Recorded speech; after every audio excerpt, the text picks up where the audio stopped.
Hey guys, Stealth here. Today with a video of a 3v3 I did with two of my subscribers yesterday, Tabasco and Takistani. We had a very good couple of games, although of course if you're playing Wargame there are some quitters and some people just don't seem to have the courage to step up once they lose their initial push. Luckily for me, not my own team though, and these guys played really well. I'm playing a Russian mechanized deck, and that means that I'm going to be relying on a combination of infantry and IFVs. The IFVs are the BMP-3 for me. I got a couple of I got one T-72 here in my initial push, and some Igla Ns ready to back them up.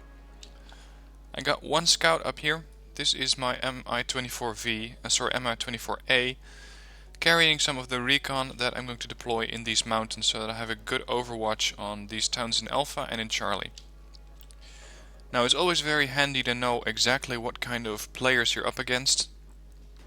In this case I knew that I was up against a unit or a player using an airborne deck, a marine deck, and one using the French deck.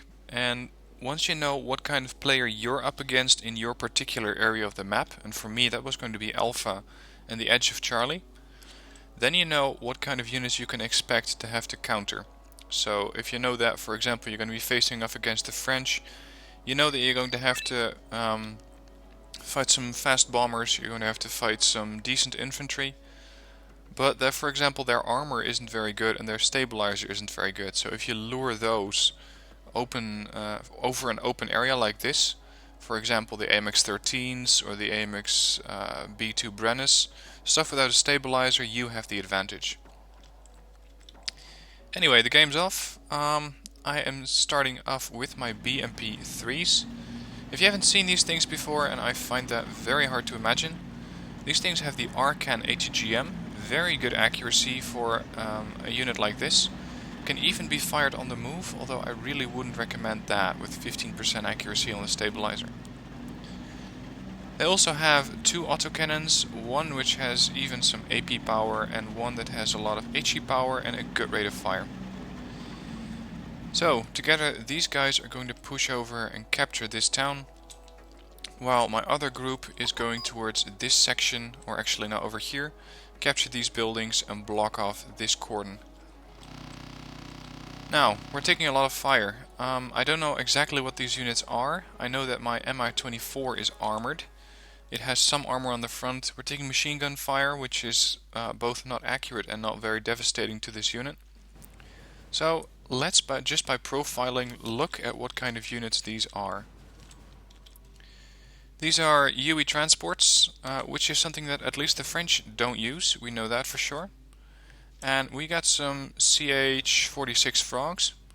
So by now you can recognize that we're either up against the airborne player or the player using the marine deck.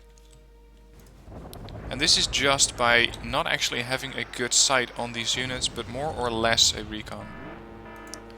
I tried to get an early bombing run on these guys, but unfortunately they'd already deployed their AA in either of these buildings, and they immediately take up my bomber. That did get me a couple of points, but mostly helicopters, and I don't think I got a lot of infantry in that run. Now, because it's a pretty short match, I'm also going to be covering the other guys a little bit. Let's see how they're doing. They're pushing up over this left ridge, trying to capture these buildings, which is always the best choice. You don't want to have to set up a defense here, because that would mean that they have this area which is overlooking this zone and even our cap to some extent. But they've pushed up pretty good here. This Salamandra helicopter, it seems to be retreating by the looks of it. Yeah, he's just going back over the front line. He's probably looking at some of these units. Let's see what we got here. Again, we cannot see it. This is a group of 10 units, so we know that for sure it's not the Marines. The Marines are groups of 15. Again, use your deduction skills to figure out this stuff, guys. We do know that they have M11A3s, and these look like Bradleys. You can recognize them from the black profile. This is the gun, and this is their tow launcher. This is their ATGM launcher on the side of their turret. So we know that these are the actual Americans. There was not an airborne deck, there was an American all-rounder deck, an American Marines deck, and the French deck. So we know that these are the American all-rounders, because the Marines don't get Bradleys. Then I must be facing off against the Marines. In the middle here we got a couple of tanks rolling up. We got some ZTZ-85 3s. We got a scout tank backing him up, so that's a good combination of firepower and scouts. And he has a PGZ-95 AA gun ready to destroy any incoming forces. Now, I am trying to push into my area of this zone, although the Marines have landed very rapidly and it is difficult to push in here. So instead, offloading my units here, and this is where you can really see just how hilly this map really is. This is a map which has quite a few inclines, and you're going to see a little bit later on in the game that my T-72, which was operating in this area, was sometimes having a lot of difficulty getting a clear shot on these villages. My Iglas, not so much, and they are scoring some chopper kills, although those of course are not very expensive, only 20 pointers.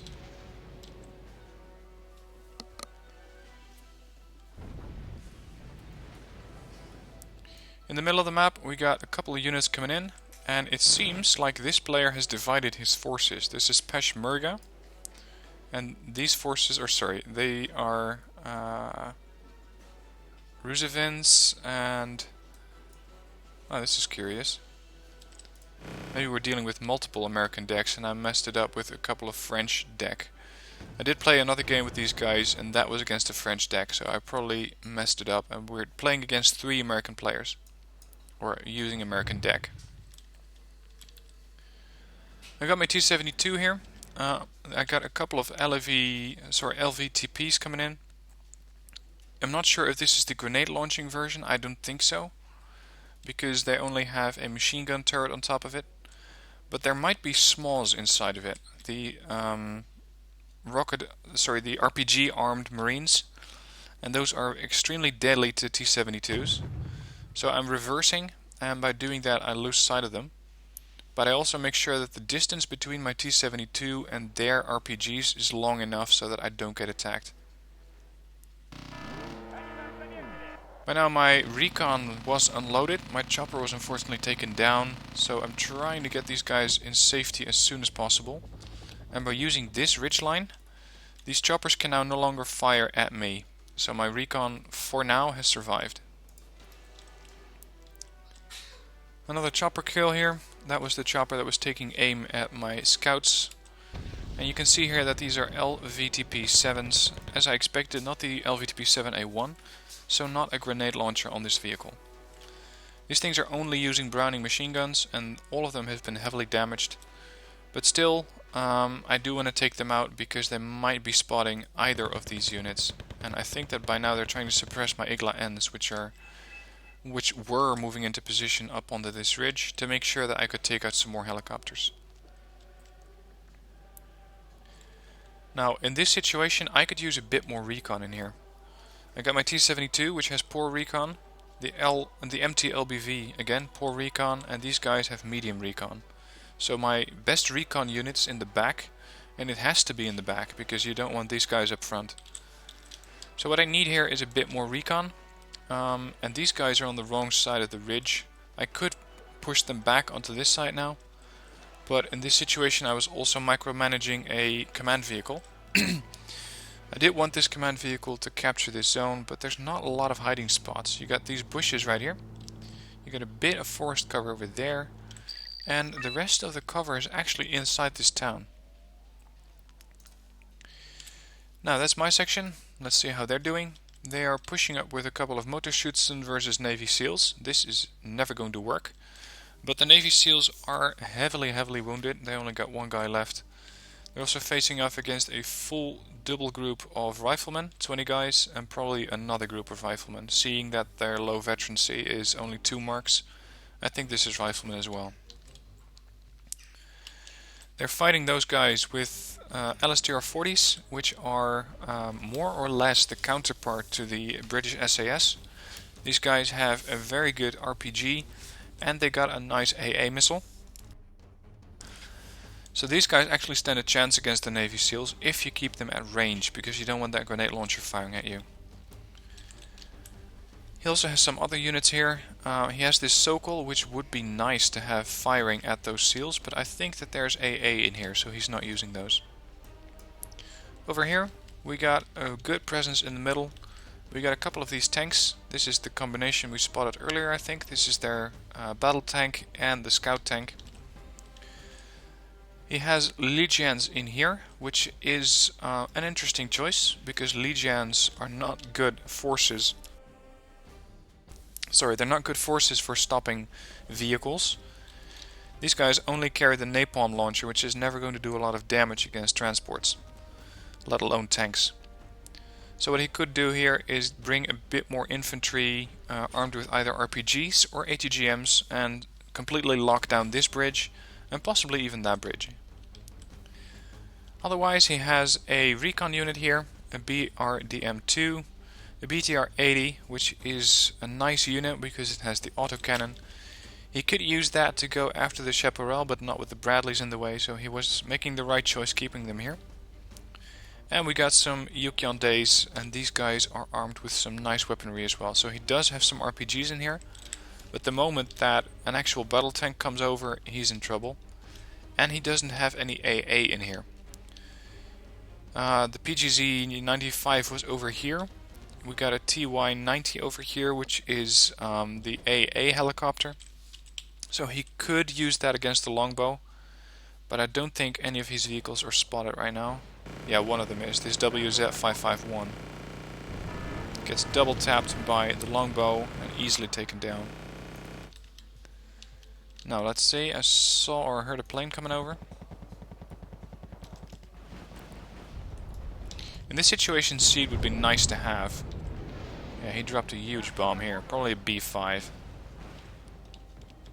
He's again taking fire from that longbow. Just highlighting how important it is to have AA in here.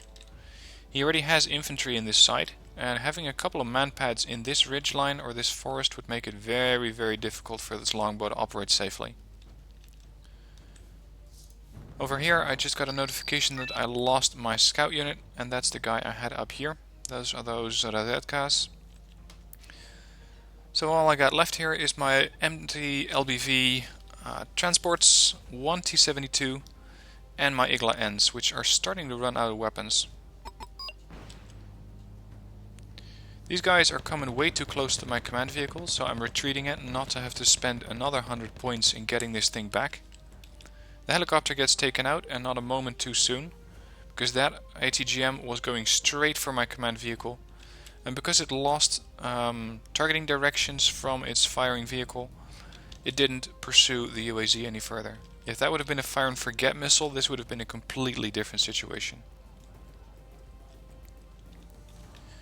Now this is not a panicked retreat I'm doing here. This is an organized retreat. I do not want them to get their hands on this UAZ, because we were getting about 2 to 3 points income at this stage, and that means that you have to wait quite a bit of time before you can bring in another command vehicle. So just be careful with these things. You can actually retreat them if you want to, especially if it's something as soft as this, because it has 0 armor.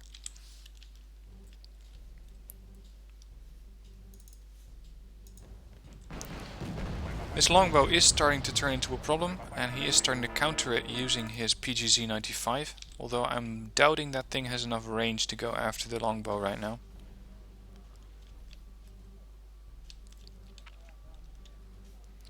Some manpads are in this building. They could be used against the longbow, but the longbow seems to be really pushing out into our zones. Not sure what he's hoping to do, because just scoring a couple of cheap BTR 10 kills or BTR kills for 10 points, I don't see the use of that. And by now this thing is probably almost empty. He has 6 missiles left, which is enough to kill 3 targets, because ever since a couple of patches ago these guys use 2 missiles per target, so that means with 6 missiles you only got 3 kills left. After that it's down to its main autocannon. So we can use that information as well to know that if you spam a couple of AA vehicles at this guy right now, or a plane or an AA helicopter, you're going to take it down easy. Over on my side, I'm still struggling with a couple of these LVTPs. These are the improved version. These are the 7A1s. I brought in a Tunguska to make sure that all of these helicopters which were operating here and here were not going to be entering my zone. But the LVTP 7A1s were starting to lay down some fire with their grenade launcher. T-72 takes one out. I turn on the weapons of the Tunguska and he gets insta-stunned. This thing is not going anywhere. T-72 takes him out. My Tunguska is stunned a little bit. I turn off the weapon system because I do not know if there's a seaplane coming in. And I relocate it from its last known position to make sure that it doesn't get RE'd. Over here in the middle, it seems that we got this zone solidly under control, or at least we cannot see any of the other units. So this was a good play by Tabasco. I think he got that Apache using this helicopter. And by now we could push a command vehicle into this zone, reinforce this town, get some ATGMs and AA weapons in here, and by that way lock down this road. Now, in the meanwhile on my zone, I'm going to focus on this for a bit because there was quite a bit going on. I had a couple of guys come over this ridge, some Delta Force and some unknown groups, but they're groups of 5, which means that they are either God, I don't know the scout name for this. I'm going to have to put that in the description. It's either those recon units in a group of 2, which wouldn't make sense, or it's SMAWs, and I'm guessing it is SMAWs.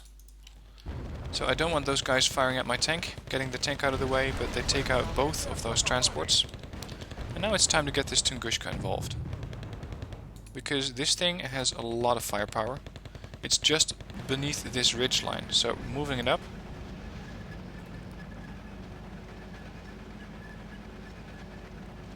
By the way, as I was checking the news this morning, I noticed that Wargame has gotten a reward or an award for the best graphics in a French designed game, so congratulations on that. I think they deserve it. I mean, the detail put into this unit is just amazing.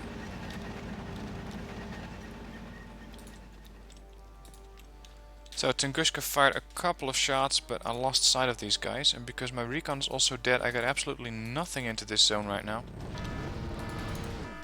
I fired my Tunguska again, using both the missile system and the weapon system, the main guns. Engaging this Harrier, and the Harrier, once it gets out of range for the main gun, this thing doesn't micromanage its weapons. That's something you have to keep in mind. The range against airplanes is as good as the missile range, but the missiles do a lot more damage. So by this point it was getting interesting or useful to turn off the main weapon, turn off the twin 2A83, and then fire at them with one of those missiles, and that takes out that plane. So reinforcing this position a little bit now. I got a couple more manpads coming up, and now these smalls are back in action. So getting the Tunguska into a good position, and the Tunguska just wipes these guys out. By now I really needed a more aggressive approach in this zone, because I had nothing to counter any tanks. If they were to bring in any M60s, it would have been a big hurdle for me to catch, because I would not have anything that could really deal with that. So time to bring in some new units. As I'm doing that, let's have a look on this side. They seem to be just resupplying their guys here. They got a grenade launcher unit in here. Very good decision, because this guy can support and suppress anything that is in these buildings. You could argue that having those guys in this building would have been an even better choice, because they have a bit more line of sight, and these houses are a bit further advanced than those. Still, these grenade got a good range of 1200 meters. It's just the incline of the terrain here which would make firing at, for example, these houses a bit more difficult, because you can barely see them from that house. But that's just some micromanaging stuff. He's got a couple of manpads up here, a scout unit, Merida. What I'm missing here is a little bit of, especially this zone, AA. But again, my presence in my zone wasn't that good either. The middle ground is still solidly under control of Tabasco. He has legions in these buildings. Again, keep in mind that these things are armed with napalm launchers. They are not good against vehicles because they don't have an AP value on their weapon. They just got 3 HE, which is deadly to infantry, especially since it's a napalm weapon. But keep in mind that these things will not stop a tank if it comes over, nor a Bradley, which were some of the biggest threats we were facing here. These guys are interesting. These are the RPG, sorry, not the RPG infantry. These are the elite line infantry, more or less line infantry. I suppose you could call them commandos. If you would deploy these guys into that building, you would cover both the roads here. This one going north and this one going east with the RPG Type 69-3. And this would secure the position a bit more. You could give the legions time to evac if they needed to. Now, he was trying to do a bombing run with the B5, and you can see that a missile came in all the way from over here. If you see a missile coming from all the way out here, and it hits your aircraft, which is barely in sight like this, you know that you're dealing with a Patriot. And it made sense because they were using American decks, so we're going to have to counter that Patriot. Still, the B5 was not hit, and it kept on going.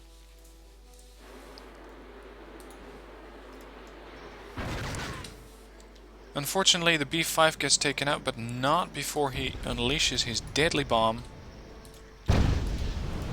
and he wipes out their command vehicle in this zone.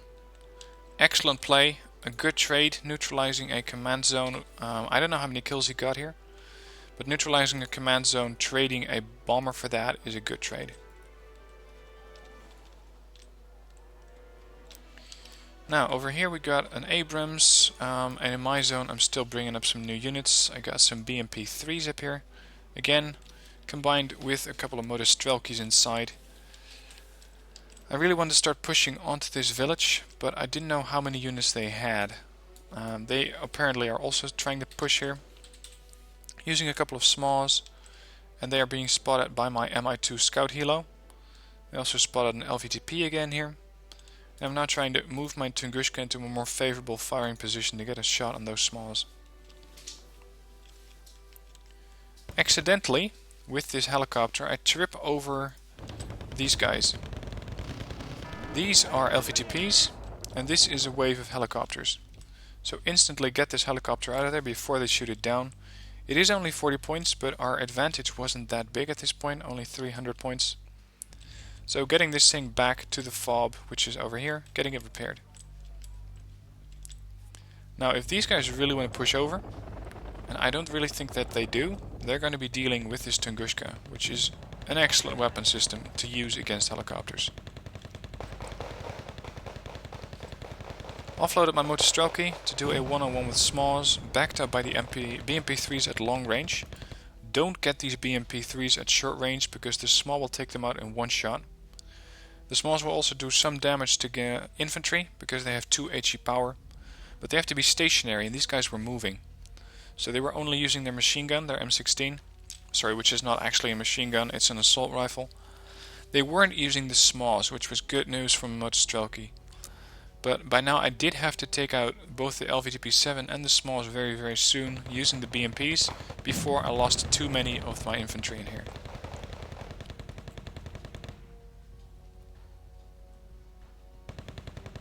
Now they are panicked. I'm getting the BMPs moving up, and you can see it is difficult for them because even at this range somehow they're not firing.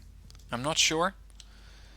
They first take shots at these helicopters as they're coming over, which is, by the way, an excellent shot. I mean, you can barely see those things. If we turn off the HUD, you cannot even see them. So they probably either got the helicopter or it made it out. Let's see. Yeah, that helicopter's going down. But the real target here was this guy, this LVTP-7. LVTP-7 has 3 frontal armor, which is excellent because this thing has 3 AP power on that TA-72 gun.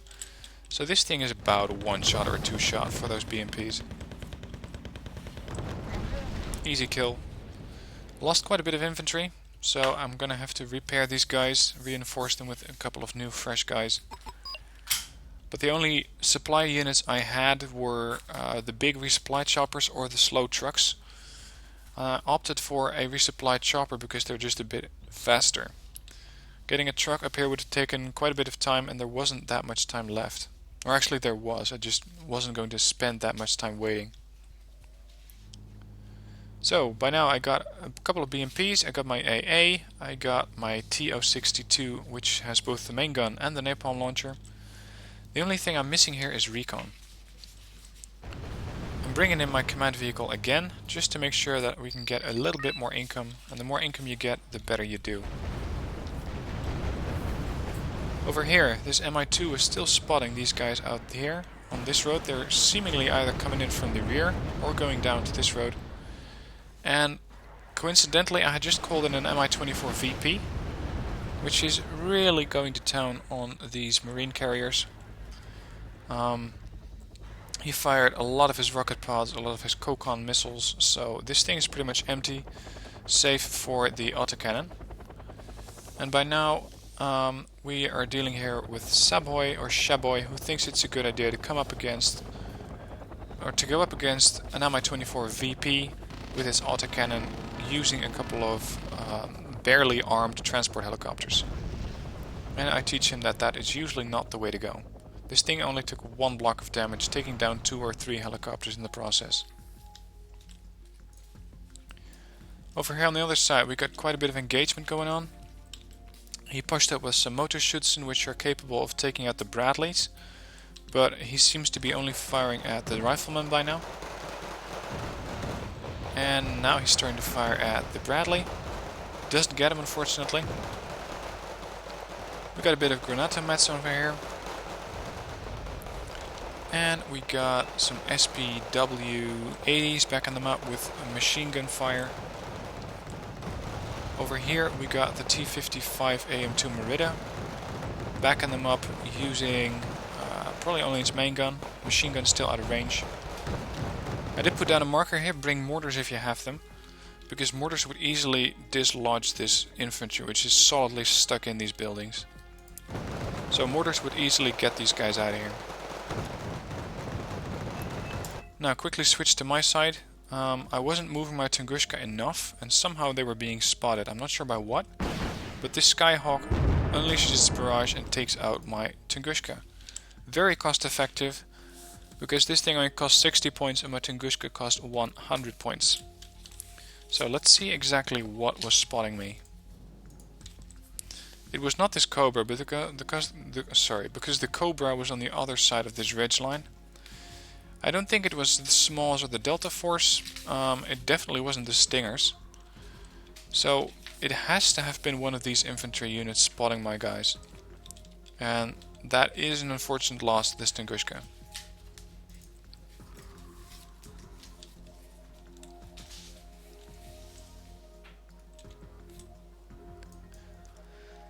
Over here we now have eyes on a second Patriot. Tabasco put a marker down. Here's a Patriot, so I'm going to use my plane to counter that. I'm bringing in an Su-24, armed with long-range anti-radar missiles. They have not enough range to stay outside the range of the Patriot, but they can do a lot of evasion. And at 4.5 kilometer range they're still pretty safe. Mind the trade, by the way. These guys cost me 80 points. He spots the Patriot, fires. Patriot costs 120 points. The Patriot fires and misses. You can see the missile going overhead. Gets taken out. 120 points. So that's a 40 point plus for me. And I still got that plane to use to counter the other Patriot later on in the game. So now this area is again open to air assault. We can use bombers here relatively safely. Unfortunately, apparently nobody had bombers, but Takistani was bringing in a couple of helicopters to back him up. Good choice. They're armed with Molania and Kokon M's. I would prefer rocket pods in this situation, because rocket pods can stun these guys. But he didn't have that many infantry units left to push with anyway, so I suppose this could work too. As you can see, there were Bradleys all around. very, very dangerous units to infantry, so keeping these guys to support his own infantry here is a good play by Rezuvin. I'm bombing this area now, using a pretty slow bomber in my opinion. This thing only flies at 600 kph, but it does drop 4 500 kilogram bombs, which can do a lot of damage to infantry. And just look how tiny this plane really is. It does not have a lot of wings. I'd expect it to have to fly faster to stay airborne, especially carrying a load of 2,000 pounds or 2,000 kilograms of bombs, but apparently it's not needed. By the way, if you're playing with allies, always mark where you're bombing. If he had infantry in here and I would do a bombing run, he'd have to know and not be pushing up with his infantry right into the block only to get wiped out by me. Always note where you're going to be bombing, firing your arty or dropping napalm, because that way you can save your teammates some trouble. And you can make sure that your teammate isn't doing exactly the same thing. So dropping some bombs, 15 points of kills, probably one group of infantry and some damage to another group if there's still something left. He immediately jumps to the opportunity to take out these riflemen, which are now panicked. There are only 3 left versus 10 of these commandos. The Granatomets, I think they died here. They would have been excellent at this point against those riflemen. But this will work.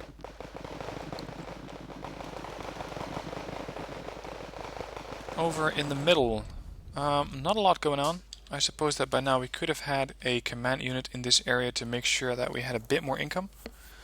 But for now we're just holding on to this zone, and he has now deployed another group of QW1 AA missiles. He's pushing up. Ooh, this is not a bad play, and then I'm looking at it. Pushing up with one lonely T90S, firing at some light riflemen. No recon, no AA. I would easily take out this T90, so Tabasco, be very, very careful. I'm not sure what else you had in this region, but this is kind of dangerous to play. Fast moving blue dot over here, so that's a Skyhawk. And by now I'm using my napalm tank in a long range unknown fire, so I'm attacking the ground using the napalm launcher, and you can see already that I killed one unit, just a 15-point bubble going up. That was one group of SMAs, and by doing this I also put down a lot of smoke to make sure that they can no longer spot my tank. But the Skyhawk has no such problems, and he takes out my napalm tank.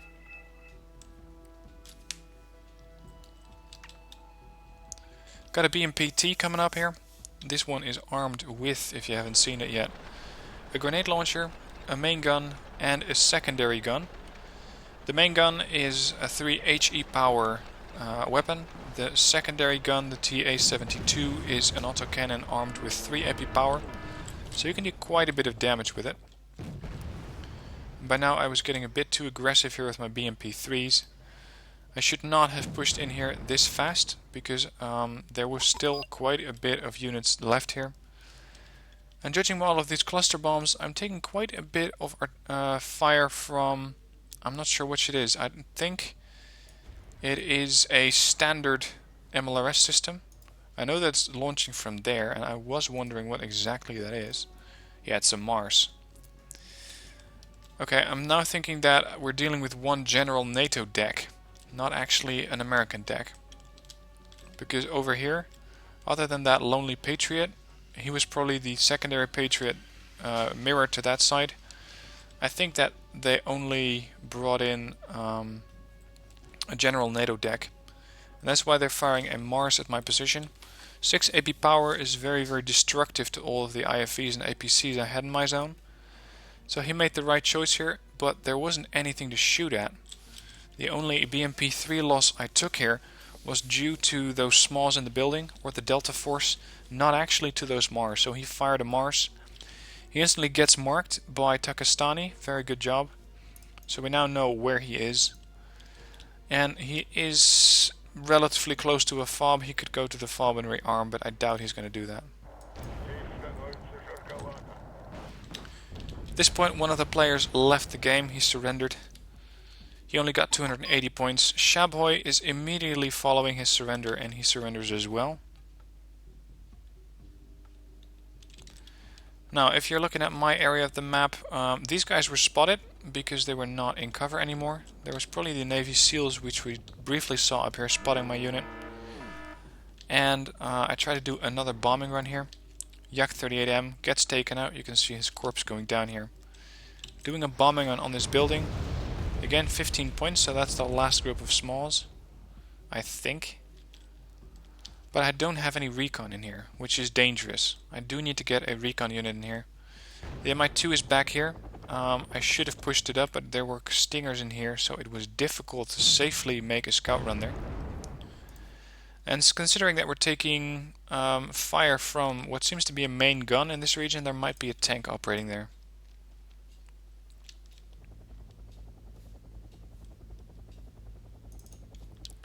So let's speed it up a little.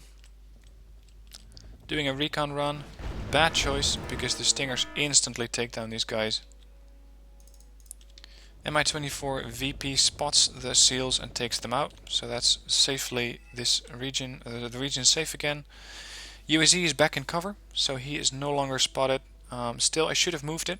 I didn't. I should have moved it, because he could still arty this position or send one of those Skyhawks at it again. So definitely when this happens to you, when you know that you've been spotted, move this guy out of the way, because he is very, very exposed. In the middle, they're doing a couple of bombing runs using Aardvarks and Phantoms, and they got away with it because he didn't have enough long-range missile AA in here. What he had were these Z9A TY90s with the long-range AA missile, but not so much long-range against airplanes, 2100. Same goes for these guys. Range against airplanes is a little under 2 kilometers, so something longer range would have been very handy to have here.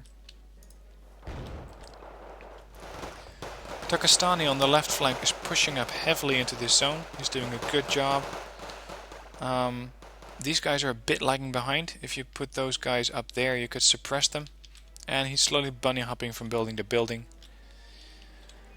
The Groms are also lagging a little bit behind, and they had already retaken this zone, so we could expect some helicopters from this side. This side of the map is not a zone where you can call in airplanes. You can only do that from this side of the map. So he wasn't having to worry about airplanes as much, but they could still show up at unexpected times.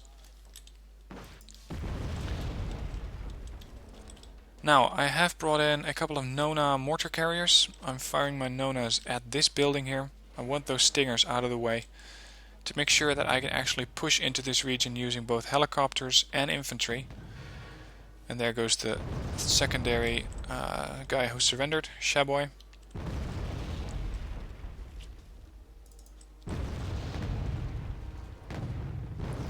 Also firing some mortars at this building where there might still be some infantry left, I don't know.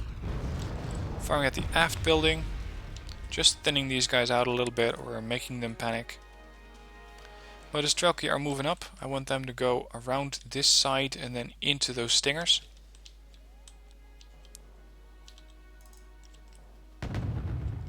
Again, firing at the building here, and now something interesting happens. I didn't notice this before.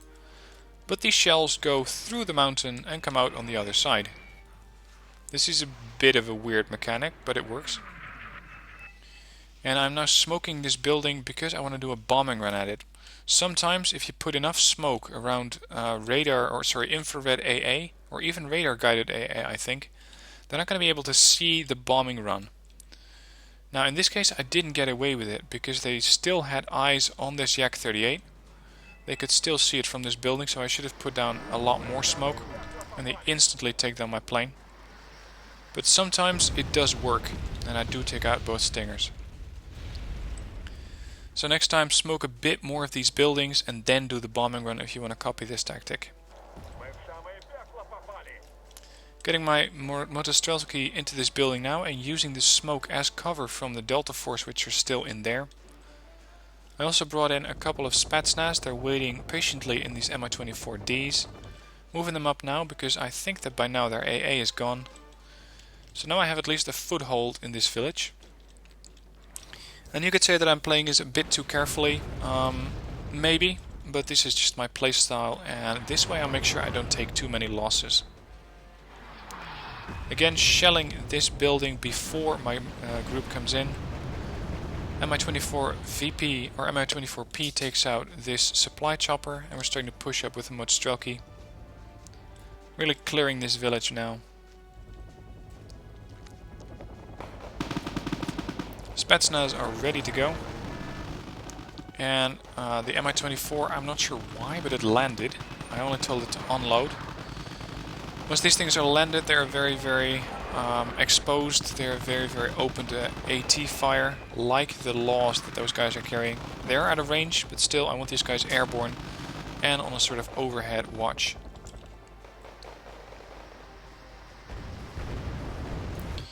Now we had a plane circling over my lines here, and I had nothing to throw at it. But I did have the Su-24U, which is carrying a very nice anti-plane weapon, the GS-H-623.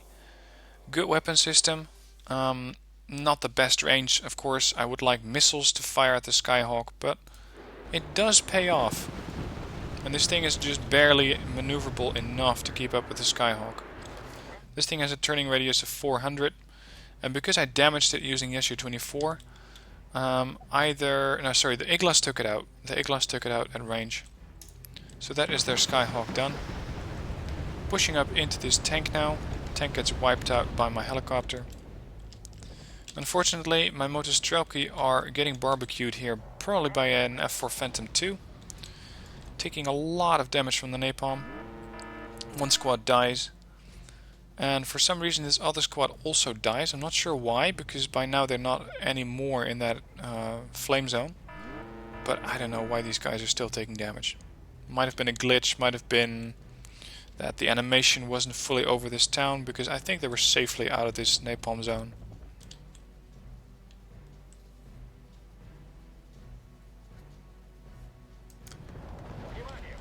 So, over here on this flank, the town is now in control of Takistani. They're being pushed, or they are pushing out a couple of Bradleys, but they are also taking fire from their helicopters. These guys with their Vampire missiles can one-shot those Bradleys if they get in range. There you go, that's another Bradley down. And otherwise we've got some Chaparrals and some Pivats, so not really important stuff. Pushing up this side with my BMP-T, my T-55 and my helicopter. Helicopter got out in front a bit too far and it gets wiped out. Mi-24D transports for the Spetsnaz are backing these guys up, looking straight down this canyon and taking them out easily. And once this initial town was clear, I could easily roll up all over this road and into their cab. Taking out another Chaparral or a Pivats. I think it was a Pivats for 40 points. So by now the game is pretty much over. They only got these three zones left, so low income. They do have quite a bit of availability, because by now there is only Peshmerga left and no other guys. I managed to score a couple of hits on this command chopper and it dies, so they lose another zone. LAVMs over here. Mortar carriers, they're not being protected by anything. And of course, the battle for Peshmerga at this point was very, very difficult, because he was being engaged by me on this flank, in the middle by Tabasco, and over here on the left by Takistani. So he was really, really in trouble here. We even spot his command vehicle out there in the north. Unfortunately, we cannot get it because now the longbow shows up. And over here I'm just trying to get some more points before the game ends. We just need 100 more points. LAVMs are worth 30 each, so 65 left. I spot their FOB, but I do not ever get in range of that thing. And instead we got a bit of rifleman on rifleman fighting going on here. Yukon days. And there we go. Got the points, got the match. These guys played both very, very well. Tabasco and Takistani, if you're watching, good job. Well played. I got 1700 points in kills and 860 points in losses. I think that if I would have pushed on this village harder, I would have lost a lot more units. So I wanted to be really careful. The next time though, I'm going to be a little bit more aggressive. I'm going to put down more smoke, come in with Spetsnaz earlier on, or get a couple of napalm tanks to fire at that position. That way you can really barbecue the guys in those buildings, take them out and push on into their cap. Anyway, I hope you had fun watching this game. I hope it taught you some new things. If you want to play with me like Takistani and Tabasco, please add me in Wargame. My name is Stealth17. And I look forward to playing with you. If you liked watching this video, please hit like, and if you want to see more of my videos, subscribe to the channel. If you have a question about any of the units I used, or if you want to have a deck specifically, if you want me to specifically cover a deck, let me know in the comments and I look forward to hearing from you. Again, thanks for watching and see you next video.